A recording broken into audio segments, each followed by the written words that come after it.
Houston വോയിസിൻ്റെ പുതിയൊരു എപ്പിസോഡിലേക്ക് ഏവർക്കും സ്വാഗതം. ഇന്ന് നമ്മോടൊപ്പം ഇന്ന് അതിഥിയായിട്ട് വന്നിരിക്കുന്നത് ഫിലാഡൽഫിയയിലുള്ള ജോയ് ചായനാണ്. ജോയ് ചായനെ പറ്റി നമുക്ക് കൂടുതൽ കാര്യങ്ങൾ ഈ വീഡിയോയിൽ ചോദിച്ചറിയാം. നമുക്ക് പ്രത്യേകമായിട്ട് അറിയേണ്ടത് ജോയ് ചായൻ്റെ കുടുംബചരിത്രവും ചെറുപ്പകാലത്ത് ഇന്ത്യയിലുണ്ടായിരുന്ന അനുഭവങ്ങളും അമേരിക്കയിലുള്ള അനുഭവങ്ങളുമാണ്. വീഡിയോയിലേക്ക് നമുക്ക് കിടക്കാം. Welcome mister Joy Chayan. Thank you Sunny. Joy Chan, അപ്പം ഞാൻ ജോയ് ചാനെ പറ്റി അറിയാൻ ആഗ്രഹിക്കുന്ന ഒന്ന് രണ്ട് പ്രധാന കാര്യങ്ങളെന്ന് പറഞ്ഞാൽ, ജോയ് ചാൻ എവിടെയാണ് ഇന്ത്യയിൽ ജനിച്ചത്, സ്കൂൾ വിദ്യാഭ്യാസം, ഹൈസ്കൂൾ വിദ്യാഭ്യാസം, കോളേജ് വിദ്യാഭ്യാസം, അത് കഴിഞ്ഞുള്ള ജോലിക്കുള്ള ഒരു സ്ട്രഗിള്, അന്നത്തെ കാലത്ത് ഇതൊരു 50s ആയിരിക്കും അല്ലെങ്കിൽ 60s അപ്പോൾ അതിനുവേണ്ടി പഠിച്ച കാര്യങ്ങൾ, അച്ചായനെ വ്യക്തിപരമായിട്ട് സ്വാധീനിച്ച ആൾക്കാർ, നാട്ടിലുള്ള അച്ചായനെ അറിയപ്പെടുന്ന വ്യക്തികൾ ആ കാലഘട്ടത്തിലുണ്ടായിരുന്നത്, കേരളത്തിലെ മന്ത്രിസഭകൾ, ഇന്ത്യ രാജ്യത്തെ കാര്യങ്ങൾ, പിന്നെ എങ്ങനെ അമേരിക്കയിലെത്തി എന്നുള്ളതാണ്. അപ്പോൾ സ്വാഗതം, നമുക്ക് തുടങ്ങാം. ഓക്കെ സണ്ണി. അച്ചായൻ അപ്പോൾ സ്കൂൾ വിദ്യാഭ്യാസത്തെ പറ്റി പറഞ്ഞു തുടങ്ങാം. സണ്ണി, ഞാൻ ജനിച്ചത് റാന്നിയിലാണ്. റാന്നി കരിങ്കുറ്റി എന്ന് പറയും ഞങ്ങളുടെ ആ പർട്ടിക്കുലർ സ്ഥലത്തിന്. റാന്നിയിലുള്ള ഒരു പ്രൈമറി സ്കൂളിലാണ് എൻ്റെ പ്രൈമറി വിദ്യാഭ്യാസം ആരംഭിച്ചത്. അവിടെ എൻ്റെ ഫാദറാണ് എന്നെ കൊണ്ട് ചേർത്തെന്ന എൻ്റെ ഓർമ്മ. ശരി. കണ്ണാടിക്കൽ എന്ന് പറയുന്ന ഒരു സാറായിരുന്നു ഞങ്ങളുടെ അന്നത്തെ ഹെഡ് മാസ്റ്റർ. സാറിൻ്റെ 2 മക്കൾ ഞങ്ങളുടെ ടീച്ചേഴ്സായിട്ട് ഉണ്ടായിരുന്നു.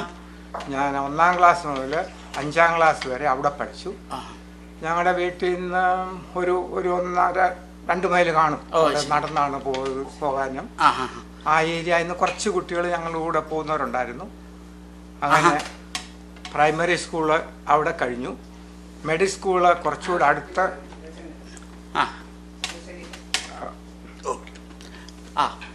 ഹൈസ്കൂൾ അടുത്ത് തന്നെയാണ്. മിഡിൽ സ്കൂള്, പിന്നെ മിഡിൽ സ്കൂളിൽ പോയി. അത് അടുത്തായിരുന്നു, ഇച്ചിരി അടുത്തായിരുന്നു. മണി അടിക്കുമ്പോൾ അങ്ങോട്ട് ഓടിക്കേറി. ഹൈസ്കൂൾ അടുത്തായിരുന്നു. സോറി, മിഡിൽ സ്കൂൾ അല്പം ദൂരമാണ്. അപ്പോൾ ഇത് പറഞ്ഞപ്പോഴാണ് അച്ഛൻ്റെ പേരൻസിനെ പറ്റി അറിയാനുള്ള ഒരു ആഗ്രഹം. പേരൻസൊക്കെ ആരൊക്കെയായിരുന്നു, അവരുടെ ഓർമ്മകൾ? എൻ്റെ പേരൻസിനെ കുറിച്ചുള്ള ഓർമ്മ പറഞ്ഞാൽ, എൻ്റെ മദർ എൻ്റെ കുഞ്ഞിലെ മരിച്ചു പോയതാണ്. എനിക്ക് അന്ന് 9 വയസ്സ് പ്രായമേ ഉള്ളൂ. എൻ്റെ ഇളയ അനിയൻ്റെ ഡെലിവറി സമയത്തോട് ചേർന്നാണ് മദർ മരിക്കുന്നത്. ഡെലിവറി കഴിഞ്ഞൊരു 30 ദിവസം കഴിഞ്ഞപ്പോൾ മദർ മരിച്ചു. എൻ്റെ വേറെ ദിവസം എൻ്റെ ഇളയ ബ്രദറും ഒരു സിസ്റ്ററും ഉണ്ടായിരുന്നു. ഇത് ഞാൻ 4ാമത്തെ കുട്ടിയായിരുന്നു. അപ്പോൾ അത് കഴിഞ്ഞപ്പോൾ ഞങ്ങൾക്ക് കുറേ സ്ട്രഗിളൊക്കെ ആയി. ഞങ്ങൾ 4 കൊച്ചു കുഞ്ഞുങ്ങൾ. ഫാദറിന് അങ്ങനെ അന്നത്തെ കാലത്ത് പ്രത്യേക ജോലിയൊന്നുമില്ല, വരുമാനമൊക്കെ കൃഷിയും അതുപോലുള്ള കാര്യങ്ങളും ഒക്കെ ആയിരുന്നു ചെയ്തുകൊണ്ടിരുന്നത്. പിന്നെ ഫാദറിന് വേറെ കല്യാണം കഴിക്കാതെ നിവർത്തിയില്ല. മനസ്സിലായി.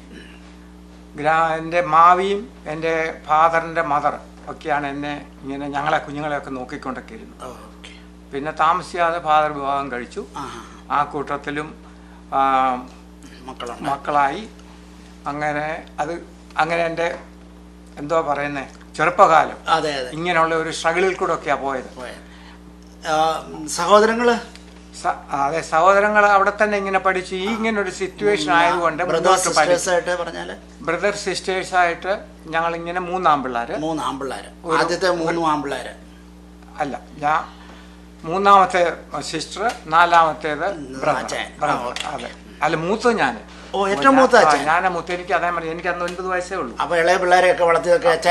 അവരെല്ലാം ഇങ്ങനെ എളിയെ കൊണ്ട് നടന്ന് വളർത്തിയതും വീട്ടിലെ കാര്യങ്ങൾ നോക്കാനും. അപ്പൊ എനിക്കങ്ങനെ ഒരു യൗവനം എന്ന് പറയത്തക്ക പോലെ എനിക്ക് എൻജോയ് ചെയ്യാൻ പറ്റിയിട്ടില്ല. Full life സ്ട്രഗിളാണ്. തുടങ്ങിയപ്പം മുതലേ സ്ട്രഗിളിലൂടെ പോയത്. അവിടെ നിന്ന് മെഡിക്കൽ സ്കൂളിൽ നിന്ന് ഹൈസ്കൂളിലായി. മെഡിക്കൽ സ്കൂൾ കഴിഞ്ഞപ്പോൾ മുതലേ ഫാദർ പറയുന്നത്, നീ പഠിക്കണ്ട, എന്നെ കൂടെ ഒക്കെ സഹായിച്ചാൽ മതി, നീ പഠിക്കണ്ട, പിന്നെ പിള്ളേരെ നോക്കണം, വീട്ടിലേക്ക് സാധനങ്ങളൊക്കെ മേടിക്കാനും എല്ലാ കാര്യങ്ങളുടെയും ചുമതല എനിക്കാണ്. പക്ഷേ പഠിക്കാനുള്ള ഒരു എൻകറേജ്മെന്റ് എനിക്ക് കിട്ടിയത് ഞങ്ങളുടെ ചുറ്റുപാടുമായിട്ട് 1, 2, 3 ഞങ്ങൾ താമസിക്കുന്ന തൊട്ടടുത്തായിരുന്നു ഞങ്ങളുടെ ഹൈസ്കൂളിലെ ഹെഡ് മാസ്റ്റർ താമസിച്ചിട്ടുണ്ട്. ഹൈസ്കൂളിലെ ഹെഡ് മാസ്റ്റർ താമസിച്ചിട്ടുണ്ട്. ആ ഹെഡ് മാസ്റ്ററുടെ ഒരു പ്രേരണയുണ്ടായിരുന്നു. ശരി. പിന്നെ ഞങ്ങളുടെ പള്ളിയിൽ വരുന്ന ഞങ്ങളുടെ ഒരു ഫാമിലിപ്പെട്ട ഒരു സാറ് ഞങ്ങളുടെ ഒരു ടീച്ചറായിരുന്നു. വേറെ 2-3 ടീച്ചേഴ്സ് ഉണ്ടായിരുന്നു. അവരുടെ ഒരു പ്രസൻസും അവരുടെ ഒരു പ്രോത്സാഹനവും എന്നെ പഠിപ്പിക്കണം മുന്നോട്ട് പഠിക്കണം. അത് ശരി. എനിക്കും അങ്ങനെ എങ്ങനെയെങ്കിലും ഒന്ന് ഹൈസ്കൂൾ പാസ്സാകണം, നാട് വിടണം. അതായിരുന്നു എൻ്റെ ഒരു വലിയൊരു ആഗ്രഹം. പഠിക്കുന്ന സമയത്ത് അച്ഛൻ ഏത് സബ്ജക്റ്റിനോടായിരുന്നു കൂടുതൽ താല്പര്യം? മലയാളമാണോ, ഇംഗ്ലീഷ് ആയിരുന്നോ, അങ്ങനെ എന്തെങ്കിലും, ഹിന്ദി, അങ്ങനെ എന്തെങ്കിലും? ഹിന്ദിയും ഇംഗ്ലീഷും ഇച്ചിരി ബുദ്ധിമുട്ടായിരുന്നു. കണക്കും മലയാളവും വലിയ പ്രയാസമില്ലായിരുന്നു. മലയാളമൊക്കെ അന്ന് എഴുതിയാൽ എൻ്റെ പേപ്പർ ടീച്ചേഴ്സ് അവിടെ ക്ലാസ്സിൽ വായിച്ച് കേൾപ്പിക്കും. ഇങ്ങനെയാണ് നല്ല ഹാൻഡ് റൈറ്റിംഗ് ആയിരുന്നു, നല്ല അവതരണം. കുഴപ്പമില്ലായിരുന്നു അന്നൊക്കെ. പക്ഷേ എന്നെ അങ്ങനെ പ്രൊമോട്ട് ചെയ്യാൻ ആരും ഇല്ലായിരുന്നു. എൻ്റെ സ്വന്തം കഴിവിലോ അല്ലെങ്കിൽ എൻ്റെ ഉത്സാഹത്തിലാണ് ഞാൻ അത്രയൊക്കെ ചെയ്തത്. ശരി. അപ്പോൾ ഞാനിപ്പോഴും ഓർക്കുന്നുണ്ട്, സ്കൂളിലൊക്കെ പോകുമ്പോഴും സമയത്തൊന്ന് പോകാൻ വേണ്ടിയിട്ടൊന്നും എനിക്ക് പറ്റത്തില്ലായിരുന്നു. മനസ്സിലായി. ബുദ്ധിമുട്ടൊക്കെ ഉണ്ടായിരുന്നു. അന്ന് ഈ പറഞ്ഞ പോലെ സ്കൂളിൽ എല്ലാ ദിവസവും പോകുമായിരുന്നു, അതോ ചില ദിവസമൊക്കെ ആഴ്ചയിൽ പോകാതൊക്കെ? ഇല്ല, സ്കൂളിൽ ഞാൻ ഒരിക്കലും മുടക്കത്തില്ലായിരുന്നു. വീട്ടിൽ നിന്ന് തന്നെ ആ സമയത്തേക്ക് എനിക്ക് ഒരുങ്ങി പോകാൻ പറ്റിയില്ലെങ്കിലും ഞാൻ എങ്ങനെയെങ്കിലും ഓടിപ്പോയി സമയത്തങ്ങ് ചെല്ലത്തൊക്കെ പോലെ ഞാൻ സ്കൂളിൽ എങ്ങനെയെങ്കിലും ഞാൻ സ്കൂളിൽ ചെന്ന് പറ്റുമായിരുന്നു. പക്ഷേ സ്കൂളിൽ നിന്ന് വന്നു കഴിഞ്ഞാൽ എനിക്ക് വീട്ടിൽ ഹോംവർക്ക് ചെയ്യാനും പഠിക്കാനുമുള്ള സാഹചര്യങ്ങളില്ല. പക്ഷെ ബുക്കൊക്കെ ഉണ്ടല്ലേ? ബുക്കൊക്കെ അന്ന് ബുദ്ധിമുട്ടെന്ന് പറഞ്ഞാൽ അന്ന് ഈ ഇലക്ട്രിസിറ്റി ആയിട്ട് കാര്യങ്ങളും ഒന്നും ഉള്ള സമയമല്ലല്ലോ. ഇത് ഞാൻ ജനിച്ചത് 1941 41 ജനുവരി. ഒരു കാപ്പി എടുത്ത് കുടിച്ചോ, ഓരോ കപ്പ്. പോസ് ചെയ്തോ? ഇല്ല, അത് കുഴപ്പമില്ല.